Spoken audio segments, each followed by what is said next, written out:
I'd like to address my question to Ma'am Rose Donolim. Kilala niyo ba yung isang nakapicture?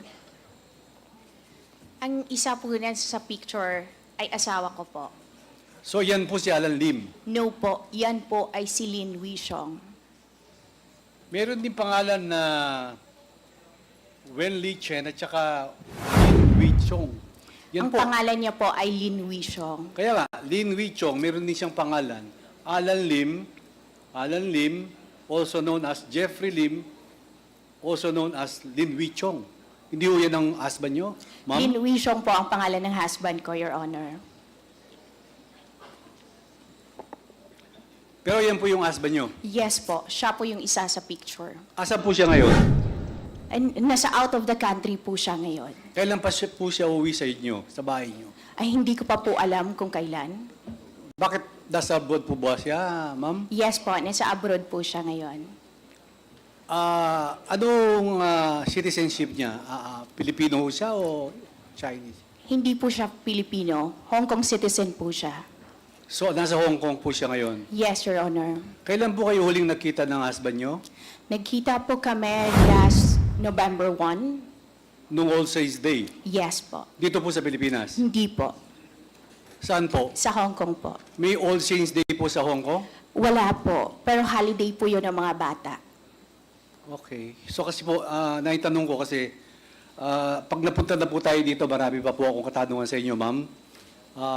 Maraming salamat, Mr. Chairman. Si Alan Lim ay hindi si Lin Wei Xiong na iyong husband. Never ko po na rinig na tinawag po siyang Alan Lim. Ang pangalan niya po ay Lin Wishong. Lin Wei Xiong. Yes po, Your Honor. How old is your husband? 48 years old. 48. Yes po. I hope you don't mind me asking, Person. saan mo kayo nagkakilala ni Lin Wei Xiong? Nagkakilala po kami sa trabaho ko po dati. May we know kung saan kayo Sa isang hotel po. sa abroad? New po, here sa Philippines. Dito sa Pilipinas. And what Opo. year was this? 2009 po.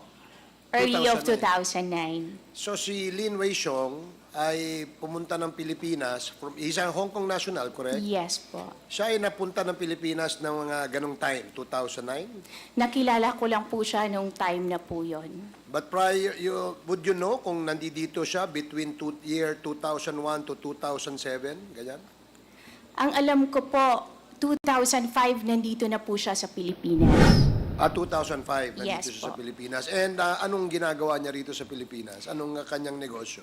That time po, nagnenegosyo na po siya. May mga kamag-anak na po siya dito sa Pilipinas, Mr. Chair. May mga kamag-anak siya dito. Hanggang ngayon, meron pa rin siyang kamag-anak dito. Mayroon pa rin po. At sila ay mga negosyante rito. Yes po. And they are Hong Kong nationals too. Hindi po. Chinese national sila. Filipino-Chinese. Yes po. Filipino-Chinese na may negosyo dito. Yes po. O sige. So, kailan umalis si Lin Wei Xiong? Umalis po siya ng Pilipinas, May po, this year. May of this year? Yes po. Okay. So, wala ba siyang sinabi sa'yo kung kailan siya babalik? Wala pa po siyang sinabi. And may I know anong business, anong nature ng business niya? Dito po ba sa Pilipinas? Dito po sa Pilipinas, dito. yes po. May mga real estate po kami dito. Okay. What about abroad? Anong kanyang negosyo? Abroad po, may mga real estate rin po. Sige. Thank you for the Salamat, reply Mr. of Chair.